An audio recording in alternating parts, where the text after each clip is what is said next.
Chào mừng các bạn đã quay trở lại với Thái Sinh Tồn. Khi mùa đông khắc nghiệt đang dần bao phủ vùng Bắc Cực, nguồn lương thực của gia đình Inuit cũng ngày càng cạn kiệt. Những tảng băng dày đã đóng kín mặt sông, báo hiệu thời điểm quan trọng nhất trong năm đã đến, mùa săn tuần lộc di cư.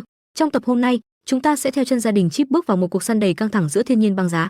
Người dẫn đầu không ai khác chính là Agnes, một nữ thợ săn Inuit chính gốc với kỹ năng thiện xạ đáng kinh ngạc. Cô phải tận dụng mọi kinh nghiệm sinh tồn để đối đầu với đàn tuần lộc đang di chuyển qua vùng đất phủ đầy tuyết trắng. Liệu Agnes có thể hạ gục con mồi để mang về nguồn thực phẩm quý giá cho cả gia đình trước khi mùa đông trở nên khắc nghiệt hơn? Những thử thách nào đang chờ đợi họ trên vùng băng giá lạnh đến thấu xương? Hãy cùng Thái Sinh Tồn khám phá những kỹ năng săn bắn truyền thống của người Inuit, tận mắt chứng kiến cuộc chiến sinh tồn khốc liệt giữa con người và thiên nhiên hoang dã. Đừng rời mắt khỏi màn hình, bởi những khoảnh khắc cuối cùng của cuộc săn chắc chắn sẽ khiến bạn bất ngờ. Thợ săn xuất sắc nhất chính là vợ anh, Agnes. Chip chỉ cần làm tốt công việc hỗ trợ. Agnes là người Inuit chính gốc, cô ấy rất thích quá trình săn bắn. Đồng thời đây cũng là lúc hai vợ chồng có được thời gian riêng tư hiếm hoi. Rất nhanh, hai người đã đến nơi. Để tránh tiếng ồn của xe trượt tuyết, làm cho những con tuần lộc sợ hãi và bỏ chạy, họ chọn đi bộ tiến lên. Nơi này thuộc về vùng gió lùa của tuần lộc, chúng không thể ngửi thấy mùi của con người. Phía trước là một đàn tuần lộc nhỏ, chúng đang gặm nhấm rêu dưới tuyết, hoàn toàn không nhận ra mối nguy hiểm đang đến gần. Agnes ngồi xổm xuống để ngắm bắn, cô ấy rất tự tin vào khả năng bắn súng của mình. Cùng với một tiếng súng nổ, đàn tuần lộc hoảng loạn bỏ chạy, hóa ra là do tốc độ gió ảnh hưởng đến quỹ đạo của viên đạn, khiến tuần lộc may mắn thoát được. Chúng bắt đầu chạy lên núi và phía sau đang đuổi theo. Đàn tuần lộc hoảng loạn này là một hành động rất ngu ngốc. Hai người có kinh nghiệm, quyết định đi vòng từ bên cạnh đến trước để phục kích. Do kinh tế ở đây khó khăn, nếu tiêu tốn một ngày thì xe sẽ tiêu hao nhiên liệu dầu, nhưng không thu hoạch được gì, thì lần săn bắn này cũng coi như hoàn toàn thất bại. Hai người không thể chấp nhận tổn thất như vậy. Khi họ đến đỉnh núi, nhìn xuống, phát hiện ra đàn tuần lộc đã bình tĩnh lại. Agnes lại nâng khẩu súng lên, ánh mắt cô ấy dán chặt vào đàn tuần lộc, và móng tay của cô ấy cần được làm lại. Khi cô ấy bóp cò, tiếng súng vang lên ngay lập tức, nhưng cô ấy vẫn không bắn trúng mục tiêu. Tốc độ gió hôm nay thực sự quá lớn, hơn nữa đã liên tục làm hoảng sợ đàn tuần lộc, không thể tiếp tục săn bắn nữa. Vì vậy, hai người quyết định trở về nhà, kiểm tra tình hình thời tiết qua máy tính. Thứ năm sẽ có thời tiết tốt. Địa điểm săn bắn: chọn khu vực hồ dưới chân núi Melkivik, ở đó có khoảng 1000 con tuần lộc. Kỹ năng săn bắn của Chip đến từ cha vợ. Gia đình của Agnes trước đây có rất nhiều cao thủ, họ nắm giữ nhiều kỹ năng truyền thống phong phú. Bây giờ Chip và những người khác áp dụng những gì đã học, tương lai cũng sẽ truyền lại những kỹ năng này cho thế hệ sau. Vào ngày thứ năm, hai người lại lên đường, cuối cùng đã tìm thấy một đàn tuần lộc đang di cư. Agnes lặng lẽ ngắm bắn, chờ đợi thời điểm tốt nhất xuất hiện. Mặc dù đàn tuần lộc vẫn đang di chuyển, nhưng Agnes vẫn nhấn cò. Chỉ thấy một con tuần lộc đột nhiên dừng lại, rõ ràng nó đã trúng đạn. Mặc dù nó vẫn cố gắng tiến lên, nhưng dần dần bị đàn tuần lộc bỏ lại. Cặp vợ chồng bình tĩnh đi tới. Tiếp theo là lượt của Chip. Anh tiến lên giữ chặt đầu con tuần lộc bằng một con dao nhỏ, kết thúc nỗi đau của nó. Mặc dù cảm giác giết mổ rất tồi tệ, nhưng gia đình Chip cần phải sống sót. Họ luôn tôn trọng con mồi, cảm ơn những gì mà đối phương đã cống hiến. Sau khi cầu nguyện, hai người xử lý con tuần lộc tại hiện trường. Họ nhanh chóng lột da và lấy ra nội tạng. Vào những lúc đặc biệt lạnh giá, họ sẽ ăn thận hoặc gan để giữ ấm cho cơ thể. Đây chính là người Inuit, cách họ tồn tại. Thực phẩm đến từ những món quà của thiên nhiên. Sáng dậy, uống một tách cà phê là việc giúp tỉnh táo. Eric rất thích cuộc sống này, nhưng nước uống đã hết. Sống ở vòng Bắc Cực, cư dân đều lấy nước từ sông. Ở đây có nước khoáng tinh khiết nhất. Anh đến bên bờ sông, nhưng phát hiện ra tình hình không ổn. Bờ sông đã đóng băng, nhưng lớp băng không đủ dày. Nếu rơi xuống sông, hậu quả sẽ rất nghiêm trọng. Vì vậy, anh chỉ có thể quay về nhà trước, chờ đợi đêm xuống. Lên xe trượt tuyết, anh đã đến một điểm lấy nước khác. Lấy nước vào mùa đông là hành động rất nguy hiểm. Eric phải rất cẩn thận. Anh ấy không muốn đi bơi mùa đông. Đứng trên một mảng băng nổi nhỏ, có thể nghe thấy tiếng kêu lạo xạo. Nhiều người không thể hiểu anh ấy, nhưng anh ấy thích cuộc sống tự do như vậy. Dù sao thì cuộc đời cũng ngắn ngủi, tận hưởng cuộc sống đúng lúc mới là điều đúng đắn. Khi anh ấy hoàn thành công việc bận rộn, đã là 1 giờ rưỡi sáng. Ngày hôm sau, Eric còn nhiều việc phải làm. Do thời tiết ở Bắc Cực cực kỳ lạnh, anh ấy phải liên tục đốt gỗ, dẫn đến một đoạn ống lò đã trở nên cũ kỹ. Bây giờ anh ấy phải thay một cái mới, để tránh lửa có thể đốt cháy ngôi nhà. Để lắp đặt công tắc cho ống lò mới, anh ấy dùng súng lục bắn một lỗ, quay trở lại trong nhà, tháo ống cũ ra, sau đó lắp ống mới vào. Anh ấy lại đốt lại củi, có vẻ như hiệu quả khá tốt, bởi vì mỗi ngày cần đốt từ 3 đến 4 thùng gỗ. Bây giờ gỗ cũng gần hết, anh ấy phải ra ngoài thu thập. Ở đây có hai loại gỗ có thể chặt, một loại là cây thông đã chết, loại kia là cây bạch dương xanh. Anh đến bên một con suối đóng băng, lấy ra một chiếc cưa xăng, bắt đầu chặt cây. Chỉ trong vài nhịp thở, cây nhỏ đổ ầm xuống. Sau đó, anh nhanh chóng cắt bỏ những cành thừa, buộc gỗ lên xe trượt tuyết, để máy, đạp ga, chiếc xe lao đi. Những bông tuyết rơi tí tách, gỗ cũng theo sau, nhưng tốc độ quá nhanh, kèm theo một số rủi ro. Xe trượt tuyết đâm thẳng vào một cây nhỏ. May mắn là anh không bị thương, tiếp tục lái xe về nhà. Dưới màn đêm, anh chuẩn bị chẻ củi. Xem đến đây, nếu mọi người thích video này hãy nhấn like và đăng ký để ủng hộ tôi nhé. Những bước đi này thể hiện cảm giác của một người đàn ông mạnh mẽ. Anh khởi động cưa xăng, cắt thân cây thành vài khúc gỗ ngắn, sau đó đặt các khúc gỗ lên bàn, vung rìu mạnh mẽ, khúc gỗ lập tức nứt ra. Sau vài giờ làm việc chăm chỉ, cuối cùng anh cũng đã chẻ xong củi. Mặc dù rất mệt mỏi, nhưng anh cảm thấy tinh thần sảng khoái. bởi vì đây mới là việc của một người đàn ông thực thụ, những điều nên làm. Trời bắt đầu sáng, Andy vừa thưởng thức cà phê, vừa chào hỏi các chú chó kéo xe trượt tuyết. Hôm nay anh có việc quan trọng, đó là thông đường, con đường đến thị trấn Igor. Cùng với một tiếng lệnh, các chú chó kéo xe trượt tuyết lao ra một cách dũng mãnh. Andy như một vị tướng ra trận, những chú chó con ở nhà, tiếng cổ vũ vang lên không ngớt. Đoàn xe trượt tuyết như vũ bão, nhưng niềm vui không kéo dài. Tuyết dày khiến chúng khó khăn trong từng bước đi, rất nhanh chóng không còn đường để đi. Andy cầm cuốc bắt đầu làm việc, những chú chó con lặng lẽ chờ đợi bên cạnh, bận rộn nhìn ngó cả buổi. Andy quay lại và nhìn thấy, thì ra anh vẫn ở trước cửa nhà, thật là vất vả. Bây giờ con đường đã thông, họ có thể tiếp tục lên đường. Những chú chó con có vẻ hơi mệt mỏi, chó dẫn đầu nhảy lên vài lần, chúng mới phản ứng lại. Đoàn tiếp tục xuất phát, nhưng con đường rất khó đi. Điều này đối với chó kéo xe là một thử thách lớn. Người dẫn đầu là một con husky với ánh mắt sắc bén. Dưới sự lãnh đạo của nó, những chú chó kéo xe tràn đầy sức sống, nhảy trên tuyết một cách dễ dàng. Andy trên xe trượt bị lắc, ngay cả hàm giả cũng sắp rơi ra. Không lâu sau, họ đã vào con đường đã được mở. Cư dân ở đây sẽ tự chịu trách nhiệm mở một đoạn đường, kết nối lại thì đó là một đoạn đường hoàn chỉnh, đi lại sẽ dễ dàng hơn nhiều. Chó kéo xe tăng tốc tiến lên, không lâu sau đã đến thị trấn Igor. Đây là một thị trấn yên tĩnh bên núi và nước, cư dân thật thà và tốt bụng. Andy có một gara xe buýt ở đây, bên trong chứa một số vật tư, bao gồm một số thức ăn cho chó. Anh ấy di chuyển một túi thức ăn cho chó lên xe trượt tuyết, sau đó lại tiếp tục lên đường.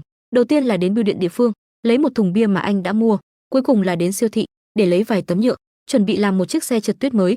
Sau khi xong việc, Andy khởi hành về nhà, mất một khoảng thời gian, cuối cùng anh cũng về kịp trước khi trời tối. Về đến nhà, vợ anh luôn đứng chờ ở cửa, thấy anh trở về an toàn, cuối cùng cũng thở phào nhẹ nhõm. Sau những vất vả, đã đến lúc tận hưởng, không có gì tốt hơn bia lạnh. Hai người vừa thưởng thức bia, vừa tận hưởng cuộc sống đơn giản, nhưng lại khiến người khác ghen tị. Hôm nay chó kéo xe rất vất vả, vì vậy Andy đã thưởng cho chúng một ít cá khô, để chúng bổ sung sức lực. Bên ngoài gió gào thét, như thể thần linh đang nổi giận, cơn gió lạnh buốt thổi vào mặt cô Su, khiến cô cảm thấy cơn đau rát. Cô ôm chặt vật nặng để không bị bão tuyết cuốn đi. Mặc dù bước đi của cô loạng choạng, nhưng lại kiên định chưa từng có, bởi vì cô đang thực hiện nhiệm vụ. Đây là miền cực Bắc, một trạm tiền tiêu đang hoạt động, nó là trạm khí tượng, trạm xăng kiêm nhiệm vụ tìm kiếm cứu nạn, và cô Su là người duy nhất ở đây, nhân viên duy nhất. Cô phải giữ cho trạm này hoạt động. Đây không chỉ là công việc của cô, mà còn là sứ mệnh của cô. Cô đã sớm coi thường sinh tử, để thuận tiện cho việc di chuyển. Cô dùng dây thừng chắc chắn để thiết lập dây an toàn giữa các tòa nhà, sử dụng chúng để kiểm tra tình hình ở các nơi. Quay trở lại trong nhà, cô theo dõi sự thay đổi thời tiết bằng máy tính. Lúc này, nhiệt độ bên ngoài đã giảm xuống âm 50 độ, gió bão càng lúc càng mạnh, ngay cả khi đã thiết lập dây an toàn, nhưng lúc này ra ngoài vẫn là hành động rất nguy hiểm. Cô Su rất bất lực, chỉ có thể trốn trong nhà, chờ đợi thời tiết cải thiện. Ở đây, cô không chỉ phải thích nghi với thời tiết khắc nghiệt, mà còn phải đối phó với gấu, sói và các loài thú hoang khác, bởi vì bệnh viện cách đây 800 km, bị thương có nghĩa là cái chết. Vì vậy, cô đã trang bị nhiều loại vũ khí để đối phó với những con thú dữ này. Vài năm trước, cô đã gặp một tai nạn, có một con gấu xám xông vào nhà, tấn công cô khi đang ngủ say, đã phát động một cuộc tấn công, kéo cô ra ngoài khi cô hoàn toàn khỏa thân, kéo cô đi một khoảng cách vài chục mét. May mắn thay, cô đã kịp thời nắm lấy một khẩu súng, bằng cách bắn súng, đã dọa cho gấu xám chạy đi, nhưng cô cũng suýt mất mạng. Từ đó trở đi, cô không dám ngủ khỏa thân nữa, đồng thời cũng để súng bên cạnh giường. Sau một ngày chờ đợi, cuối cùng bão tuyết cũng đã ngừng, nhiệt độ cũng đã tăng lên âm 30 mấy độ. Cô Su đã dọn tuyết đi. Sau đó, cô kiểm tra tình hình trại, cây liễu cố gắng sinh trưởng trong tuyết, điều này đại diện cho một sự tái sinh. Cô Su đã thu thập một số cành liễu, bởi vì nó chứa thành phần axit salicylic, có thể giảm đau cho mắt cá chân. Đây là hậu quả sau khi cô bị gấu xám tấn công. Di chứng để lại, cô không sợ cái chết. Cô từng cố gắng sống ở thành phố, nhưng bản tính tự do của cô không thể chấp nhận việc mình già đi một cách tầm thường. Vì vậy, cô đã quyết định tiếp tục sống cuộc sống như vậy, dù có phải hy sinh mạng sống, cô cũng không hối tiếc. Chris Gats, Justinehuseth, David Kaplan. Khu vực này có mèo rừng thuần chủng xuất hiện, da mèo rừng vô cùng quý giá. Eric có kế hoạch đặt vài cái bẫy để thử vận may. Anh ấy đi đến vùng núi, tìm kiếm vị trí lý tưởng. Ánh nắng mùa đông ở đây rất hiếm hoi, thường khiến nhiều người cảm thấy chán nản. Nhưng anh thì khác, cuộc sống của anh rất đầy đủ. Chẳng mấy chốc, màn đêm buông xuống, và anh cũng đã đến nơi. Cái cây này là địa điểm ưa thích của anh để đặt bẫy. Trong vài năm qua, anh đã đạt được thành công ở đây. Năm nay cũng được kỳ vọng rất nhiều. Anh buộc một cánh chim vào sợi dây để nó đung đưa theo gió. Cái thiết bị này gọi là tua rua. Chỉ cần là mèo, đều khó mà cưỡng lại được sự cám dỗ về thị giác này. Chúng sẽ dùng móng vuốt không ngừng cố gắng bắt lấy nó. Eric lại dùng cành cây để dựng lên một hàng rào, như vậy có thể dụ được mèo rừng đi vào bẫy. Sau khi đặt bẫy thú vào, anh dùng tuyết che đi dây xích, sau đó dùng rìu đào một ít tuyết sạch, chôn bẫy cho thật kỹ, mục đích là để tuyết trở nên xốp hơn, trông tự nhiên hơn. Sau đó ở phần đầu tiên, đặt một cành cây, mèo rừng sẽ nhảy lên, đúng lúc dẫm vào bẫy, sau đó lấy ra một miếng xương hươu làm mồi. Sự cám dỗ kép về thị giác và vị giác này sẽ khiến mèo rừng khó mà cưỡng lại. Đây chính là một cái bẫy hoàn hảo. Sau đó anh còn phải thiết lập nhiều cái bẫy hơn.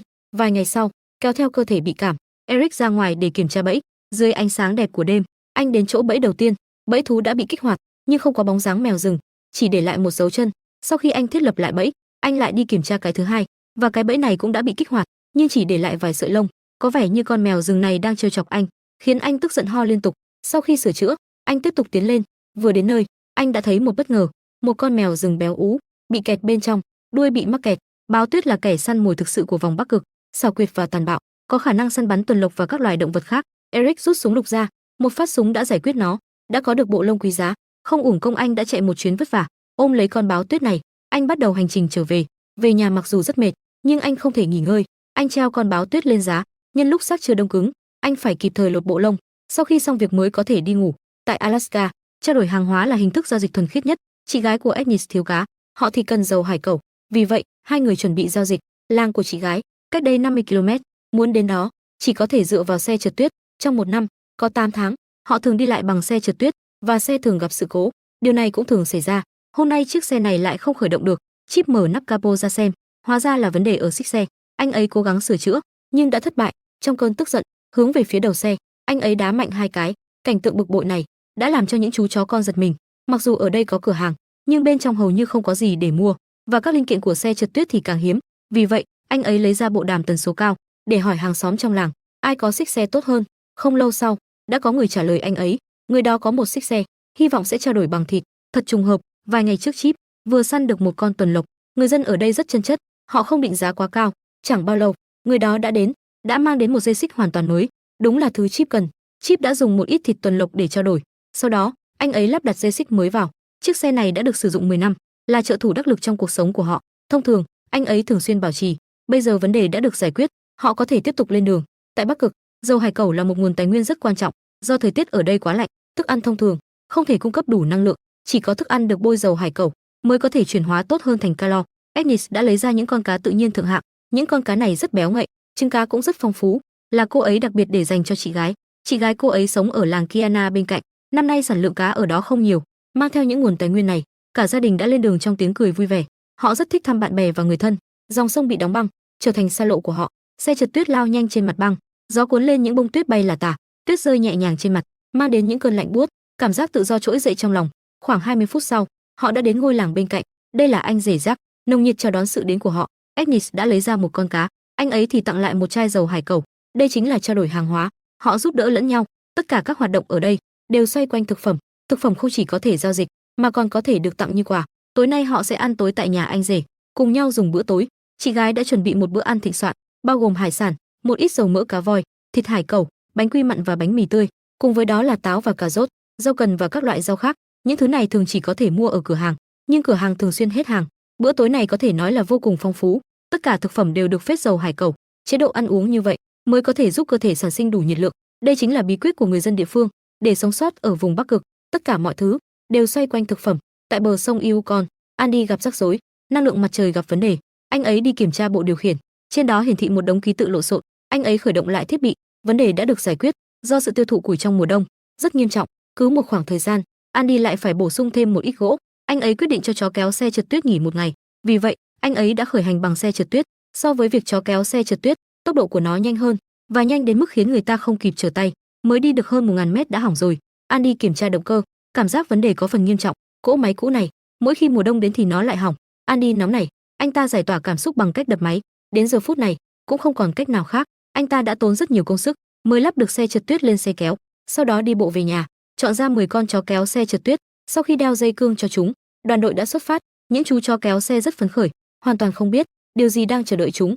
Chúng chạy như điên đến chỗ xe trượt tuyết. Andy buộc dây vào xe trượt tuyết, với một tiếng ra lệnh, đoàn xe trượt tuyết lại xuất phát. Mặc dù có thêm vài trăm cân trọng lượng, nhưng những chú chó kéo xe vẫn ứng phó dễ dàng.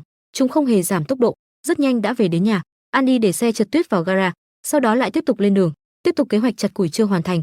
Đợi anh ấy đến trại rừng, khởi động cưa xích, bắt đầu công việc bận rộn. Chặt củi là một cách tốt để giảm stress, chỉ vài nhát là có thể chặt đứt một khúc gỗ. Cuối cùng anh chọn một cái cây lớn để kết thúc công việc hôm nay. Mặc dù gỗ rất nặng, nhưng những chú chó nhỏ hợp sức lại, dựa vào quán tính, bắt đầu hành trình trở về nhà. Cô Su, người ở trạm khí tượng, đã gặp phải rắc rối mới. Có một bầy sói xuất hiện bên ngoài trại của cô. Cô không thích sói, nhưng lại thích cáo. Trong những năm qua, cô đã nuôi hơn chục con cáo. Chúng thường đi theo cô khắp nơi. Trong số đó có một con dễ thương, còn cùng cô xem tivi. Cô Su rất yêu thương những chú nhỏ này. Nhưng một ngày nọ, một chuyện kinh hoàng đã xảy ra. Con cáo nhỏ đó đã cố gắng kéo ống quần của cô, hóa ra là một con gấu đã xông vào tổ cáo. Cô cáo nhỏ hy vọng cô Su có thể giúp đỡ, nhưng cô Su cũng không thể đấu lại gấu, cô ấy cũng bất lực. Cuối cùng chỉ có con cáo nhỏ là thoát khỏi nạn. Vào khoảnh khắc đó, cô Su cảm thấy rất chán nản. Mỗi khi nghĩ về chuyện này, cô ấy lại cảm thấy hối hận không nguôi. Lúc đó không nên yếu đuối. Bây giờ bầy sói đang lang thang bên ngoài trại, cô ấy phải thể hiện thái độ cứng rắn. Qua ống nhòm, cô ấy nhìn thấy một con sói. Đây là viên chỉ huy tiên phong của bầy sói. Nó đang thử phản ứng của cô Su. Đây là hành vi săn mồi điển hình. Một khi phát hiện ra điểm yếu, bầy sói sẽ lợi dụng bóng đêm để tấn công. Cô Su giơ súng lên và bắn.